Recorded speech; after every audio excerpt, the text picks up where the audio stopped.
Hello everyone, welcome to my channel. మనం కరివేపాకు పొడి ఎలా చేసుకోవాలో చూసుకుందాం. ఫస్ట్ కరివేపాకుని తీసుకొని ఫ్రెష్ కరివేపాకు ఇలా లీవ్స్ అన్నీ ఒలిచిపెట్టుకోవాలండి. తర్వాత దీన్ని మంచిగా వాష్ చేసుకొని గాలికి ఆరబెట్టాలి.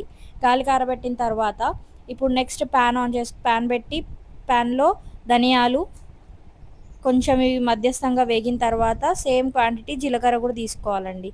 ధనియాలు జీలకర్ర ఈ రెండింటిని మంచి స్మెల్ వచ్చే వరకు ఫ్రై చేసేసుకుందాము. ఇవంతా ఫ్రై అయిన తర్వాత మళ్ళీ అదే ప్యాన్లో కొంచెం ఆయిల్ వేసి మనం తీసుకున్న కరివేపాకుకి సరిపడ క్వాంటిటీలో ఎండుమిర్చి వేసుకొని వీటిని కూడా మంచిగా ఎండుమిర్చి ఉబ్బే వరకు ఫ్రై చేసుకోవాలండి. ఇలా బాగా ఫ్రై చేసుకున్న తర్వాత అదే ప్యాన్లో మళ్ళీ ఈ కరివేపాకు అంతా కూడా వేసుకొని కరివేపాకు క్రిస్పీ అయ్యే వరకు ఫ్రై చేసుకోవాలి. ఇదే కరివేపాకులో 2 రెక్కల చింతపండు కూడా వేసుకొని ఫ్రై చేసేసుకోండి. చూడండి ఎలా ఫ్రై అయిందో నా కరివేపాకు. ఇలా నీట్గా క్రిస్పీ అవ్వాలండి. కలర్ చేంజ్ అవుతుంది, డార్క్ గ్రీన్ కలర్లోకి వస్తుంది.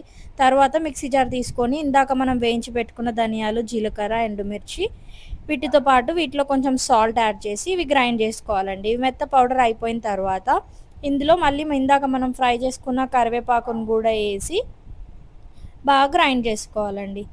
ఇది గ్రైండ్ అయిన తర్వాత 10 నుండి 12 వెల్లుల్లి రెబ్బలు కూడా వేసుకొని మళ్ళీ గ్రైండ్ చేసుకోవాలి. అంతే, మన కరివేపాకు పొడి రెడీ.